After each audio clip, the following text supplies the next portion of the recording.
show at the Coliseum was all sold out. Scott Osborne was there for us with an action-free news film crew, and Paul McCartney and Wings. This will be the 105th phone caller at 578-1105, and you're going to see Paul McCartney and Wings. A ticket for the concert at the Coliseum featuring Paul McCartney and Wings was a genuine prize. Demand far exceeded supply. When sales opened, Ticketron issued 88 tickets a minute for 3 hours and 19 minutes. Literally, the show was sold out in minutes. 20 bucks. I tell you, man, I'll give you a deal. No doubt. The last ticket, I sold 4 of them already. 20 bucks, man. You got a ticket. By showtime, 21,000 concert goers were standing in line outside the Coliseum. Not for 10 years, not since the Beatles' final tour of the U.S., had Paul McCartney been on stage in America. Paul McCartney, I think of being 13 years old, really getting off and being really excited. But if Beatlemania brought out the crowd to the Coliseum, Paul McCartney put Beatlemania to rest once the music began. His band Wings behind him, he proved he is one ex-Beatle who can stand alone.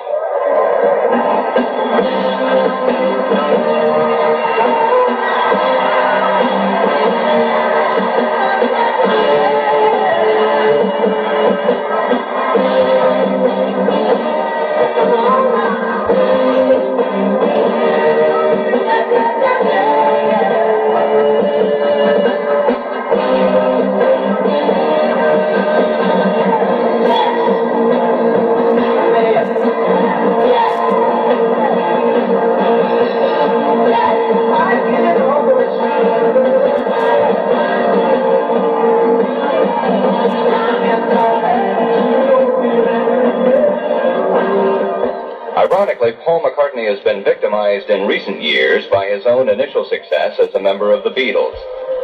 He is proud of his current band, Wings. And he has an answer for critics who dream of the Beatles' past success rather than listening to Wings' current music. An answer which he recites with a mock sneer. It's like a very good event. It may not be the 60s, but nothing's the 60s anymore, Scott, except the history books. It's the 70s, and it's hip, and it's happening. And for the kids, all you got to do is just enjoy it. Now, you see, certain people come along and say, well, it's not like when I was a lad. But as I say, nothing is like when you were a lad. So, I mean, that's why we're here.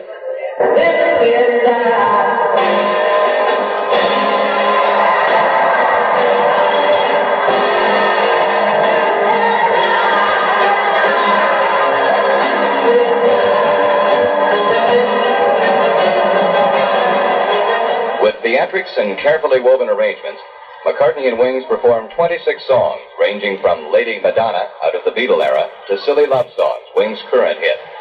The band then did 2 encore numbers. McCartney said the Coliseum audience was the best he's encountered thus far. 12 years to see Paul McCartney, and I saw him. He was everything I thought he would be. And I really like his music and the way he composed music. And I just really had a good time. One of the best times I've ever been to. Today, 34-year-old ex-Beatle Paul McCartney has gained a new audience for his band Wings. As he put it, the Beatles are dead. Long live Wings.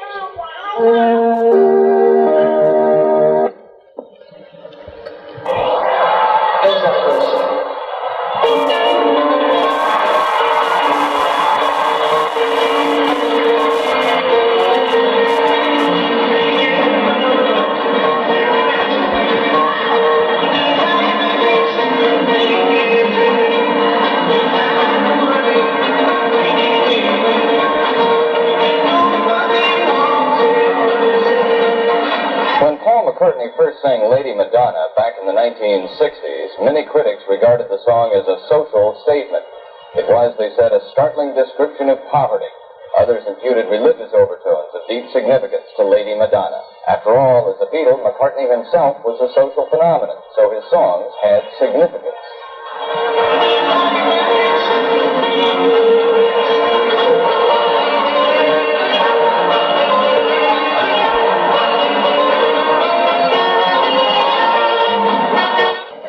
What people tended to overlook was that Lady Madonna, in fact all Beatles music, was pop music.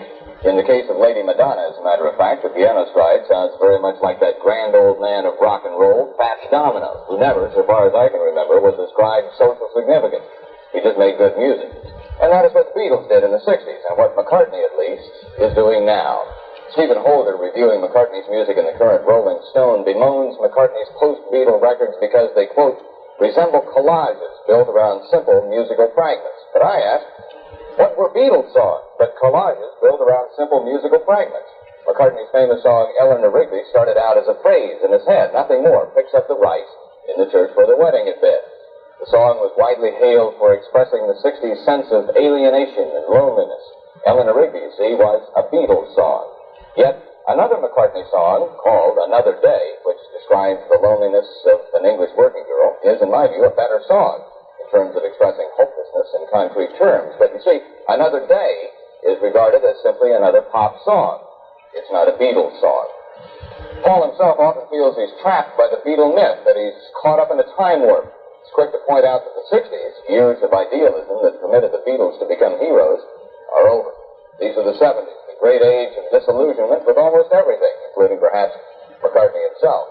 But I admire him because he keeps on doing just what he does best, producing simple, often elegant pop music. And I admire him, too, for playing Lady Madonna in concert the other night at the Coliseum. He met the Beatle myth head on.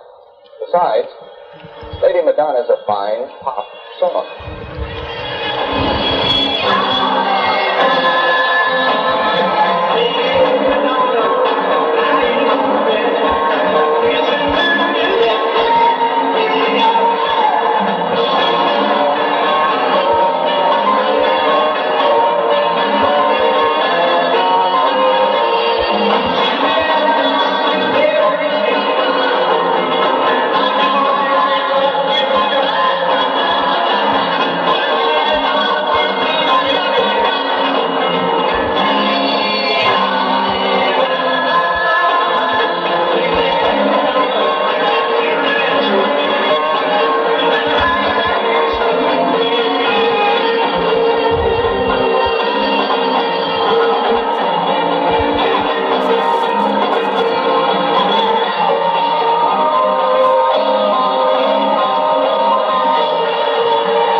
Paul McCartney and Wings at the Coliseum last night. Tom Schroeder is up next for Phil, but that was Monday night, by the way.